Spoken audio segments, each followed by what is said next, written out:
And now Mr. Geoffrey Van Orden on behalf of the ECR. Thank you very much, Madam President. Well, I commend Mrs Jäätteenmäki on this resolution, which is, on the whole, a helpful and positive assessment of a very important issue. Of course, the Arms Trade Treaty is just that, a trade treaty and not a disarmament treaty. Over the years, I have been much involved in the campaign to ban anti-personnel landmines. That was different in that it was about eliminating a certain very specific weapon, often used indiscriminately and with terrible consequences, mainly by terrorist and insurgent groups. There were those that constantly sought to widen the scope of the resultant Ottawa Treaty into other fields, so it is important that we are clear about the limited purposes of this arms trade treaty, which would not interfere in the right of a state to decide nationally on its arms export controls in compliance with internationally agreed criteria.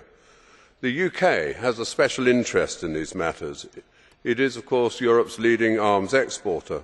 It was also, by the way, one of the co-authors of the UN General Assembly resolution of the 6th of December 2006 that called for an internationally agreed arms trade treaty to be drawn up.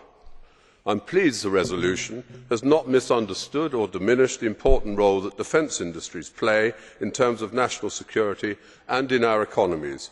Clearly, in discussing these matters, we are entering into important and sensitive areas of national sovereignty, and it is unfortunate, therefore, that the resolution perhaps inevitably bows in the direction of what I would term EU federalist competence creep.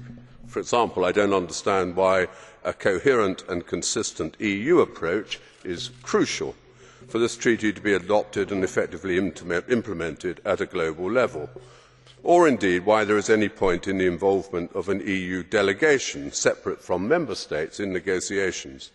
What is more important is that we put diplomatic effort into ensuring that countries such as China, Pakistan and Russia are signed up to the highest possible standards, rather than wasting valuable time harmonising European positions that are already very similar.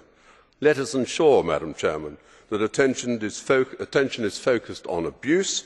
Too often, and I saw this over the Ottawa Treaty negotiations, we in the democracies indulge in debilitating self-flagellation, while the real abusers just carry on. Thank you.